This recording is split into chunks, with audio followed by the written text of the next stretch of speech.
नमस्कार दोस्तों, मेरे YouTube चैनल में आप सभी लोगों का स्वागत है। आज मैं फिर से हाज़िर हूँ आपके समक्ष। और जैसे कि हम बात कर रहे हैं नवरात्रों के बारे में, तो पहले हमने सभी 7 देवियों के बारे में जान लिया है।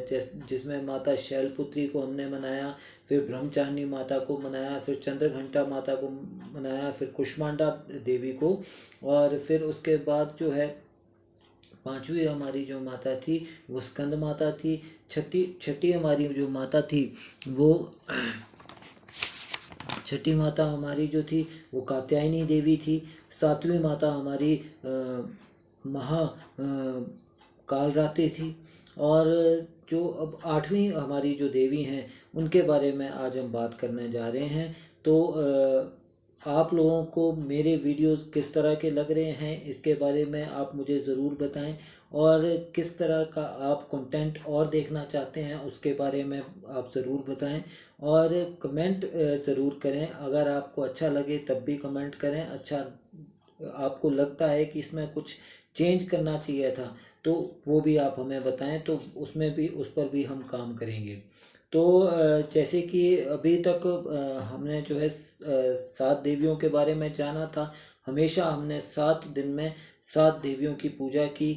हमारी 8वीं जो महादेवी हैं और 8वां जो रूप है देवी का, उनके बारे में आज हम बात करेंगे। उसके बारे में हम आपसे बात करेंगे। तो जैसे कि आपको पता ही है, जो हमारे शारदीय नवरात्रे हैं वो अब समाप्त होने जा रहे हैं। और शारदीय नवरात्रे समाप्ति की ओर हैं, अंतिम पड़ाव पे हैं। तो आज इन नवरात्रों का 8वां दिन है, यानी कि आज 8वीं माता के बारे में हम जानकारी लेंगे। जो माता का 8वां स्वरूप होता है उसके बारे में हम जानेंगे। तो माँ दुर्गा के 8वें स्वरूप में महागौरी की पूजा आज के दिन में की जाती है। और माँ के 9 रूप और 10 जो है माँ विद्या, सभी आदिशक्ति की जो है आदिशक्ति के अंश हैं। तो इनके बारे में हम बात करते हैं। जैसे 9 माताओं के बारे में हमने बात की, तो 10 इनकी जो है शक्तियाँ भी होती हैं, 10 महाविद्या भी होती हैं। तो वो भी जो है माता के ही अंश हैं, माँ के ही रूप हैं वो भी। और महादेव के साथ इनकी अर्धांगिनी के रूप में हमेशा जो है महागौरी को हमेशा जो है विराजमान रहती हैं, हमेशा स्थान मिलता है। इसी के साथ आपको ये भी बता देना चाहूँगा कि कुछ लोग जो है कुछ जगह जो है आज जो है कन्या महापूजन करते हैं, आज के दिन करते हैं, यानी कि अष्टमी के दिन कन्या महापूजन किया जाता है कई जगह। और कई जगह जो है अष्टमी खत्म होने के बाद नवमी वाले दिन जो है महापूजा की माँ की पूजा की जाती है और जो है कन्या पूजन किया जाता है। तो इसी के साथ अब ये है कि ये जो महागौरी इनको नाम पड़ा वो किस वजह से पड़ा, और महागौरी जो हैं वो किस तरह से अस्तित्व में आई हैं, महागौरी है कौन, तो उसके बारे में हम बात करें। तो महागौरी इनको इसलिए कहा जाता है क्योंकि जब जो है इन्होंने तप किया था भोलेनाथ को पति रूप में पाने के लिए। तो ये देवी भागवत में जो है कहा जाता है, देवी भागवत पुराण के अनुसार कहा जाता है कि जब जो है माता 8 वर्ष की थी तो उन्हें जो है कुछ याद आने लगा था, उन्हें कुछ समझ में आने लगा था कि जो है मुझे तपस्या करनी है अपने पति रूप में पाने के लिए भगवान शिव को। तो माता जो है 8 साल के बाद ही जो है तपस्या में लीन हो गई और भगवान भोलेनाथ को उन्होंने पति रूप में पाने की के लिए जो है तप करना प्रारंभ कर दिया। अब तप करने के बाद जब महादेव उनसे प्रसन्न हुए तो महादेव ने उन्हें जो है फल प्रदान किया। उन्हें जो है उन्होंने जो है माँ गौरी को अपनी अर्धांगिनी के रूप में जो है स्वीकार किया। तो माँ पार्वती पहले थी, जो कि महागौरी हुई बाद में।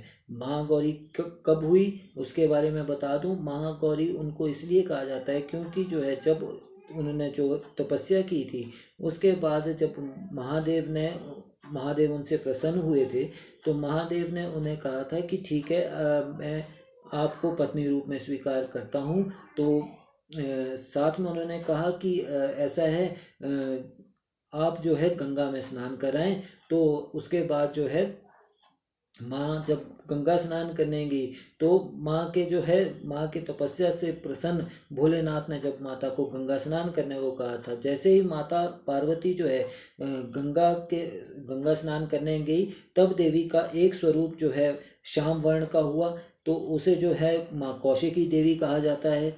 और जो दूसरा रूप था वो चंद्र के समान प्रकट हुआ, और चंद्रमा के समान प्रकट होने पर उन्हें महागौरी कहा जाता है।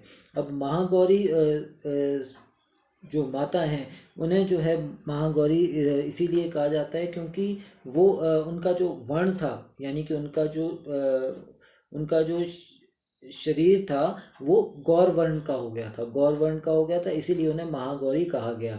अब उत्पत्ति के समय ये 8 वर्ष की थी, इसीलिए इनका जो है पूजन अष्टमी को किया जाता है। पूजन इनका अष्टमी को इसीलिए ही होता है क्योंकि 8 वर्ष से ही इन्होंने जो है तपस्या करनी प्रारंभ की, और 8 वर्ष के बाद ही इन्हें जो है जब ध्यान आया कि नहीं, क्या कहते हैं, जो मेरे पति रूप में मुझे पाने हैं, मुझे भगवान भोलेनाथ पाने हैं, तो वो 8 वर्ष के बाद ही इनको जो है थोड़ा समझ में आया था, थोड़ा ध्यान इनका उस तरफ गया था, और उसके बाद उन्होंने तप करना प्रारंभ किया था। और तप के बाद वो कैसे महागौरी बनी ये भी मैंने आपको बता दिया।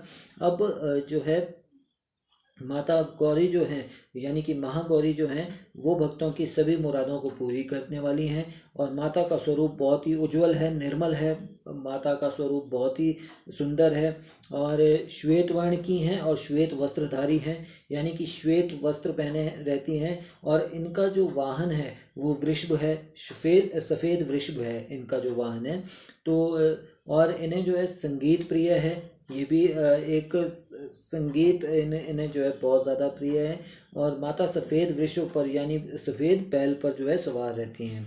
इनके जो है 4 हाथ बताए गए हैं, और 4 हाथ में जो है दाहिने हाथ में एक में अभय मुद्रा है, और दूसरे में जो है माँ के हाथ में डमरू है, इसीलिए माँ को जो है शिवा भी कहा जाता है।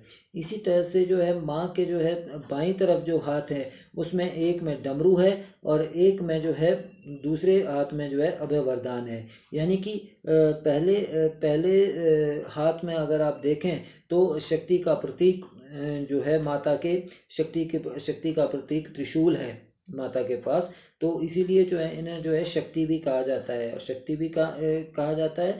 और साथ में जो है इन्हें जो है माता का स्वरूप शांत है, माँ जो है बहुत शांत दिखाई देती हैं, और माता का स्वरूप जो है वो बहुत ही निर्मल है, बहुत ही सुंदर स्वरूप है माता का। तो और दूसरी बात, जो माता को जो प्रसाद चढ़ता है, माता को नारियल का प्रसाद चढ़ता है, माता को नारियल का भोग लगता है, हलवा पूड़ी और काले चने का भोग भी माता को लगाया जाता है। और गुलाबी रंग जो प्रेम को दर्शाता है, प्रेम का प्रतीक है, वो ही गुलाबी रंग जो है माता को भी प्रिय है। तो इस दिन अगर आप गुलाबी रंग का ज़्यादा प्रयोग करें तो आपके लिए बहुत ज़्यादा फलदायक रहता है, बहुत ज़्यादा लाभ देने वाला रहता है। और इस दिन जो है साथ में जो है अगर आप ये क्या कहते हैं दुर्गा सप्तशती का पाठ करते हैं, तो इस दिन अगर आप जो है मध्यम चरित्र के बारे में, दुर्गा सप्तशती के मध्यम चरित्र को पढ़ें तो भी फलदायक रहेगा, तो भी बहुत ज़्यादा फलदायक रहेगा। ये जो है धन, वैभव और जो है सुख शांति की जो है अधिष्ठात्री देवी कहलाती हैं। इसी के साथ इन्हें जो है माँ अन्नपूर्णा भी कहा जाता है। माँ अन्नपूर्णा सभी के घर में वास करे, सभी को जो है सुख शांति प्रदान करे, सभी के घर में जो है माता का जो है वरदान सभी के घर पे रहे, और सबको सुख शांति मिले, और सब के घर पे सुख शांति के साथ साथ आय के नए स्रोत बनते रहें, यही माता से प्रार्थना है। तो आज के लिए बस इतना ही। और आप माता का गुणगान करें, और माता के नवरात्रे जो चल रहे हैं इन्हें बढ़िया तरीके से मनाएं। कल नवा नवरात्रा है, तो कल उसके विषय में कुछ हम जानकारी आपसे साझा करेंगे। तो इसी के साथ जय माता दी, और नवरात्रि आपके लिए शुभ रहे। और प्रार्थना माता से यही है कि सबके घर पे सुख शांति और संपन्नता आए, सबके घर पे आय के नए स्रोत बने, और किसी भी तरह की कोई भी कठिनाई ना हो, किसी भी तरह का कोई भी कलेश घर पे ना रहे। इसी के साथ जय माता दी। इसी के साथ आप जो है माता का गुणगान भी कर सकते हैं। माता को जो है प्रसन्न करने के लिए आप एक मंत्र का पाठ जरूर करें, और उस मंत्र को मैं बता रहा हूँ आपको, वो मंत्र आप ज़रूर जो है पूजा करते हुए उस मंत्र को पढ़ें, तो आपके लिए जो है बहुत ज़्यादा फलदायक होगा। सबसे पहले तो प्रार्थना करनी है हमने श्वेते वृषे समारूढ़ा, श्वेते वृषे समारूढ़ा और श्वेतांबर धरा शुचि, श्वेते वृषे समारूढ़ा और श्वेतांबर धरा शुचि और महागौरी शुभम उत्तधान महादेव प्रमोददा। एक बार फिर से मैं आपको बता दूं, श्वेते वृषे समारूढ़ा और श्वेतांबर धरा शुचि और महागौरी शुभम दधान महादेव प्रमोददा। आप इसका जो है पाठ करें, इस मंत्र को पूजा करते हुए ज़रूर कहें, तो आपके लिए जो है फलदायक होगा और सभी के घर में जो है सुख शांति और संपन्नता आएगी, और जो है सभी के जो है सभी कार्य बनेंगे। तो इसी के साथ जय माता दी। और कल जो है नवा नवरात्रा है, तो कल नवे नवरात्रे के लिए हमको नई जानकारी आपके साथ साझा करेंगे, नवी माता के बारे में जानकारी आपको देंगे। तो आपका जो है दिन शुभ रहे, और आपके जो है नवरात्रे जो है बहुत बढ़िया तरीके से जाएं, और आपके जो है भगवान से माता से मेरी यही प्रार्थना है कि आपके सभी कार्य बने और आपको किसी भी तरह का कोई भी क्लेश आपके घर पे ना रहे, आपके घर पे सुख और संपन्नता आए। इसी के साथ जय माता दी।